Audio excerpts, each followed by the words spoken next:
Hey, how's it going? It's so good to see you. Thank you for agreeing to chat with me about ICCI today. We are so excited you're coming. I am excited about being there this year. Oh, So it's going to thank be you for the awesome. invitation. No, absolutely. Well, listen, your reputation precedes you. I have conducted several of your works before. I would have conducted more, but I am not in the school system anymore. I'm conducting like different places.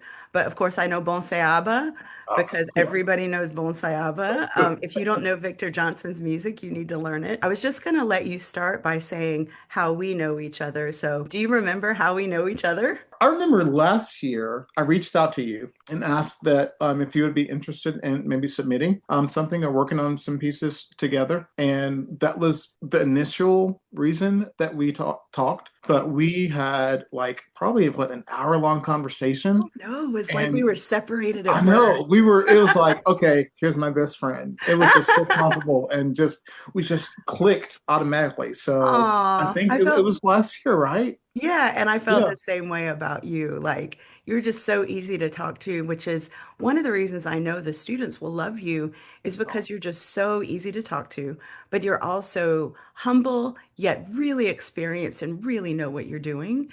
And oh, so I feel like we're going to all be spoiled by getting to be with you. oh, thank you. I'm wondering, how would you describe yourself as an instructor, but also can you tell us a little bit about how your composer journey began? Because I know you conduct a lot, I know you're a great pianist, and I know you're super well known, like all across the United States, you're known, probably internationally as well. So could you tell us just a little bit more about Victor? All right, so I'll tell you about my composer journey. It's a pretty interesting story.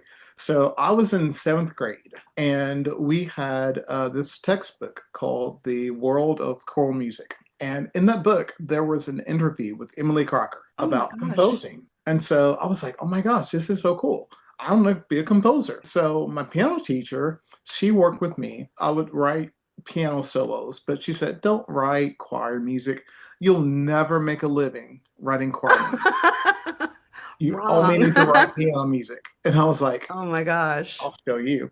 So Uh-huh. she entered me in a student affiliate composition contest, and my choir piece won. I was in the eighth grade. And so my middle school choir director, she taught the piece to the choir. And we Wow. went to the state convention and performed it That's live. She let me incredible. conduct and she played. And so that's like how I got the composing Oh bug. my God. Yeah. And so a couple of years later, I was in 10th grade and I wrote a piece and I sent it to the composer by the name of Linda Spevacek. I said, would you just give me like some feedback or some pointers? God. And she's like, I've got nothing to say to you. This is amazing. Are you And kidding so, me? yeah. So she sent it to her editor and Heritage, who was Mary Lynn Lightfoot. Okay. So Mary Wow. Lynn called me. I was 15 God. and I was like, hello, because my voice hadn't changed. And she's like, can I speak to Victor? It's like, this is he. And she's like, how old are you? I'm Oh like, my I'm 15, but I'll God. be 16 next year. So she talked to my parents, of course. And that was my first published piece in 1995. So this year is the 30th year that I've been a published composer because I started when I was 15. That's when it all started. That's incredible. And what's Yeah. the name of that piece? That piece was a setting of the William Shakespeare text, Lovers Love the Spring. And what voicing? Because we're gonna all want to see it now. It's SATB, but it's long out of print. I think I have Really? one copy of it, so I might bring it You to should. the conference and show You should be everyone. like, look at my first piece. Right. What an interesting, origin story for you. Yeah, yeah. Oh my God. And it's all because I was in choir. I was a piano player. Seventh grade, I had to take choir. And I Yep. was like, oh, this is cool, I guess. But I fell in love with the music and the words and the text and saw, Emily, her article. I was like, well, if she can write music, I can write music too. And so that was the Wow. impetus for my entire composing career. That is so incredible. And I love the fact that you reached out yourself to Linda Spevacek. Yeah. Yeah, I This is just what I'm trying to teach the ICCI people. If you don't ask, the answer is always no, exactly. right? Exactly. And our field, our industry is full of wonderful people who Hmm. will, if you reach out to them, they'll give you Yeah, feedback and they'll give you pointers and they'll help you. So, that's the truth. it's so important to just Right. lean on people and make connect as many connections as you can make. Thank you for sharing that. Yeah. I'm just blown away. Like, I didn't start composing until I was 45. So we're like, I'm a late bloomer, definitely compared to you. But you've done so much work since then. So Thank you. congratulations to I'm you. trying to catch up with you. But you're also a choral conductor and a pianist. And so you have like three different hats that you wear. Can you tell us a little bit about the two other hats? Yeah. So I was a choir director in Fort Worth, at Fort Worth Academy of Fine Arts for 18 years. I taught middle school and elementary choir for 15 years and then taught high school choir for 3 years. In 2018, I left the classroom to do editing and publishing full time. I loved my years of teaching. Currently, I work with the Dallas Symphony Children's Choir. I Oh, conduct the high school group for amazing. DSCC. So I still get a chance to conduct and work with kids, not every day, but every week. Right. And so that still fulfills my heart, that part of me that wants to be a teacher. Like I am at the end of the day a teacher, whether Yeah. it's choir or composition or whatever. Like I'm a teacher. That's the calling on my life. And Same. that's what I love doing. So Me that's too. when I get to direct. And I also have a church job. In college, I was an organist. That was my principal instrument. So at my church, I'm the organist. I play piano. I love accompanying. I love when people say, "Well, will you come accompany?" I'm like, "Yeah, heck yeah, I'd love doing that." I don't get as many invitations to accompany as I do conduct, which I'm very grateful for. But I am at home sitting at the keyboard or sitting I at the love piano. it. I love it because we're going to put all those skills to work when you come. All of Cool, them. cool. So you were tell me, is it the managing editor of Choristers Guild?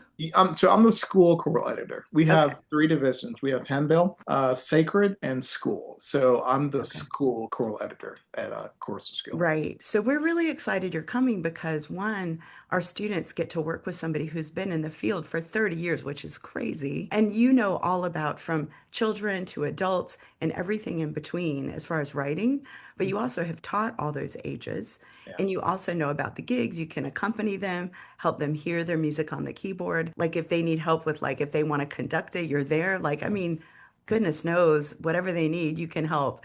And the fact that you love teaching so much means that the students are going to feel that warmth from you and support.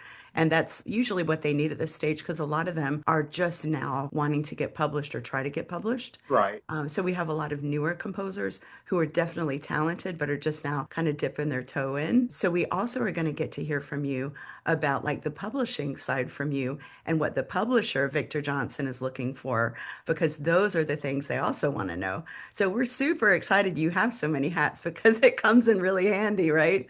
Yeah, and I'm can't wait to share all of them. So Yeah. whatever knowledge I have, I'm ready to That's share. great. And our students are always curious too, like what are your kind of personality traits as a teacher? Like kind of like how do you come across as a teacher? Like I know there are the archetypes of like the stern, like demanding, like scary teacher, and then there's the warm, like cuddly teacher and like who's always sweet and encouraging.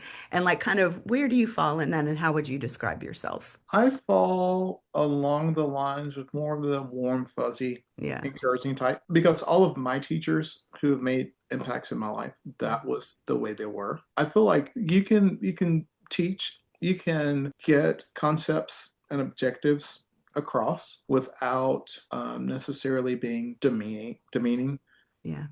or too harsh, Right. especially in the very beginning with students or composers who Hmm. are at the very beginning of their career. Like we want to give them every tool possible to Yeah. be successful. And I feel like my job is to uplift them and to build them up and to show them where they can try some new ideas or maybe this accompaniment needs a little bit of this or a little bit of that, but not to say, hey, this is wrong, XX. Can I tell you one thing, one Yeah, story? please. So I've been composing, for maybe 15 years, and I came across an editor who was at their core, they were very sweet, Mm. but I never worked with them before. I got back a manuscript and there was blood And It was just just red everywhere, red right? everywhere. And I'm like, oh my God, I felt like I failed an assignment because there Whoa. was so much. And so I was like, okay, like that doesn't work with my personality type. And so I No. had to call and say, okay, let's talk about this. And they were like, oh no, I didn't mean for it to come across like that. It's just I Yeah, need to fix this and you need to fix that. And this happens here and this voice leading. I'm like, right. okay. So when you know where a person's coming from with their method of teaching, then that kind of helps you Right. understand. So I want to be that person that gives all the pointers, helps, shape the piece, but doing it in a way that's going to not make them feel torn down Right. or belittled at the end of the day. Right. And I think we all do our best work when we're in a safe space where Yeah. we know it's okay to make a mistake. Hmm. And we know that that support person will be there to guide us through when we do, but Yeah. not to rain down like criticism when we do Yeah. either. That's a great story because it just goes to show that publishing world is different from school. And it's Yes. definitely different from having like your teacher in the room with you, right? Right. Because you get this feedback and it's just like black and white, or in your case, red, black, and white. And Exactly. you're like, wait, oh God, how bad is this? Right. But I've had feedback before where it's just like, move this, fix this. And it's just tiny things like, oh, this breath mark is just off center or something. Yeah. Yeah. And it's not like it's bad. It's just the editor's job is to see everything. And as composers, we often just see like the expressive and the music and not like, oh, this is The misaligned or technical. it's Yeah, missing like exactly. an Yeah. extension or a hyphen or something like Yeah. that. So I'm glad that you told that story because it's a really good lesson for us all. I'm wondering, now that you know kind of what we do with ICCI, what do you think you're most excited about? I am probably most excited about working with the composers that are very new to the whole process. I mean, no, granted, I will work with anybody and Yeah, looking forward to working with everybody. But the composers who, you get to talking, you get inside of, their mind to see like what was their thought process and, like what inspires them to write. And then trying to work with them to take what they've done and just go to the next level. Not to make huge changes, but just like find their voice and mm. just build on the voice that they're developing as a composer. I love that because I think there are too many teachers who try to turn their students into mini thems, right? Like, this is my mini me. They sound like me. They look like me. Yeah, And I think you're right. It's important to help people shine, but still be themselves, yeah, and to make improvements, but still being true to who they are as a yeah. musician and composer. I was going to say that was something that I had to learn also as an editor. As an editor, you're looking at pieces and you're like, okay, well, let's fix this way and fix this that way. And that's the way I would fix it. But I'm turning their piece into my piece. Yeah, And I had to be like, no, no, let me think about how they approach the piece and find their voice and make suggestions that are in their voice. So it's so important to honor people's voices. I love that. And I think one of the great things too about having you with us is that you really understand children's voices. And I would say the majority of composers don't really understand that very well. Mhm. They've been really trained. I think a lot of composers, if they studied in college, they really understand like maybe SATB works, maybe SSAATTBB works. Like Right, everything is right, very sophisticated that they right. want you to create in college as a part of that major. And from what I've been told, there's not really any focus on younger people's voices. But when we think about selling music, the market is humongous because think about how many Exactly. schools there are in our country. And if you Yeah. go outside of our country, even more, right? So the opportunities are humongous. And we're just so grateful to have you with us this coming summer and to share all of your wonderful knowledge about the industry, about writing, all the things that Victor Johnson is so good in. But thank you so much for talking with me Of today. course. I'm just so glad that you had time. And if you need anything in between now and then, of course, reach out. But I can't wait to connect you with your students and to put you in person together so we can get all this going. This sounds like a plan. I'm looking forward to it.